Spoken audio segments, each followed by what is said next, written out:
El doctor Isidoro Ruiz Moreno, quien escribiera el libro Comandos en Acción.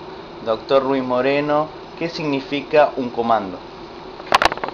El comando es una especialidad dentro del ejército que profundiza el adiestramiento que han recibido desde el colegio militar. Los comandos pertenecen a todas las armas, es una elección voluntaria de los que quieren ingresar a este adiestramiento, que desde luego es muy duro, pero eso no significa naturalmente que solo los comandos sean buenos soldados. Eso existe en todas las otras unidades, otras armas, y lo han demostrado en la campaña en Malvinas, por ejemplo, oficiales destacadísimos que no fueron comandos, pero los comandos, como reciben una instrucción bastante dura y profundizada, son una garantía también de su eficaz desempeño en campañas. Así que los jefes de unidades, cuando reciben comandos en Malvinas concretamente para estar al frente del enemigo, se sienten quizá un poco más seguros. ¿Cómo es el adiestramiento de un comando? Los comandos se adiestran para sortear situaciones muy difíciles, en condiciones extremas, en el desierto, en la selva. Son paracaidistas, buzos, saben manejar máquinas de ferrocarril, se tienen que alimentar con lo que encuentran en zonas donde están aislados de todo contacto humano, así que comen los bichos que pueden encontrar, incluso víboras o ratones, y tienen un adiestramiento que los capacita para aguantar ese tipo de situaciones muy duras. Pueden tomar, para calmar la sed, sangre de animales. Y dentro de los ejercicios, que van desde el sur frío al norte caliente, tienen también una experiencia de prisioneros de guerra tomada de los ejemplos de Vietnam, donde los trataban los vietnamitas muy mal a los norteamericanos. Los encierran en pozos, los golpean, para que no revelen lo que se les pregunta. ¿Hay que tener alguna condición física para ser comando?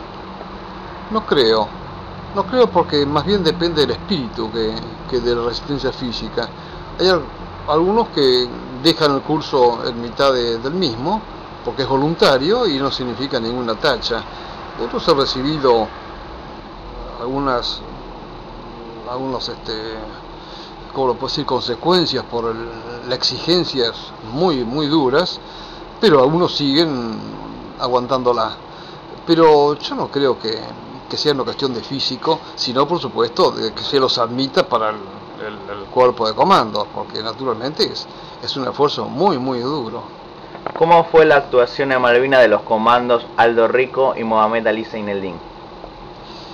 La de Aldo Rico y Mario Castañeto, que fueron los dos jefes de las dos compañías de comando, 601 y después Rico 602, fue sobresaliente.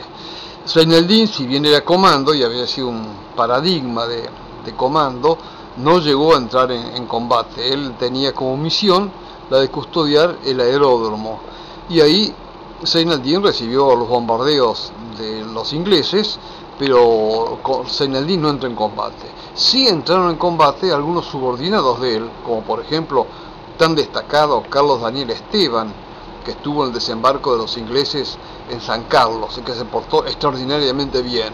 Pertenecía al regimiento 25 de infantería que mandaba Zaineldin, pero Esteban precisamente no era comando. ¿Quién trae la técnica de los comandos aquí en Argentina?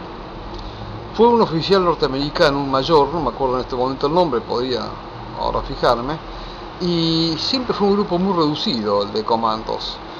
Se instalaron primero en Córdoba, si mal no recuerdo, y después se desparramaron por todo el país. Pero al estallar la campaña de Malvinas, el grupo de comandos se llamaba Halcón 8 por la cantidad muy reducida de sus elementos. Después fueron creciendo. ¿Qué repercusión tuvo su libro Comandos en Acción aquí en el exterior? Afortunadamente muy buena. Se hicieron 8 ediciones en Argentina, una salió en España y posiblemente se siga reeditando. Fue el libro que me dio más notoriedad, digamos.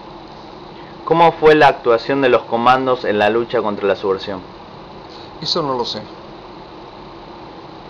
¿Qué opina de esta época violenta? Lo peor porque la violencia esta está desgraciadamente, como todo el mundo sabe, muy fomentada, y afortunadamente el ejército, ya que estamos hablando de temas militares, aprendió la lección de que no debía meterse en política. Así que la violencia es propia de la política porque hay oposición y gobierno, hay enfrentamiento ideológico, y bueno, eso se soluciona por la vía democrática. Así que hay violencia, se demuestra en los piqueteros, en el corte de rutas, en los ataques a ciertos supermercados, ahora al diario Clarín, pero bueno, eso es parte de la política, no hay que asustarse. ¿Por qué piensa que no se pudieron cerrar las secuelas de la guerra contra la subversión? ¿Perdón?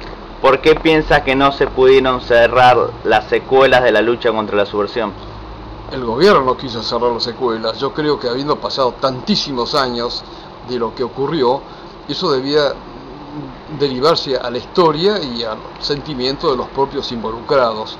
Pero la tradición argentina, desde la época de Urquiza, ni vencedores ni vencidos, es cerrar una etapa y en vez de mirar para atrás, mirar para adelante. Yo creo que además en las secuelas de la subversión se fomentan desde un solo bando, como es notorio y se ha denunciado mucho tiempo. Yo creo que hay que correr una cortina y dejar a los historiadores y no a la política. ¿Piensa que hay que hacer un revisionismo histórico sobre esta época tan violenta en Argentina? Por supuesto, siempre la historia está en revisión. Si no hubiera en la ciencia nuevos aportes, la ciencia no progresaría, tanto en la astronomía, en la física, en la medicina, como en la historia. La historia de nuestro pasado siempre está en constante aporte de nuevos elementos que contribuyen a perfeccionar lo que se sabe. Así que no hay que asustarse por el estudio. Lo que pasa es que no tiene que haber un estudio unilateral, y mucha gente del lado que no es del gobierno, que es el que fomenta el recuerdo de estas cosas, no habla para no ser sospechada de apología del delito o ser acusada y estar procesada durante mucho tiempo sin sentencia, como ocurre en estos días. Muchas gracias.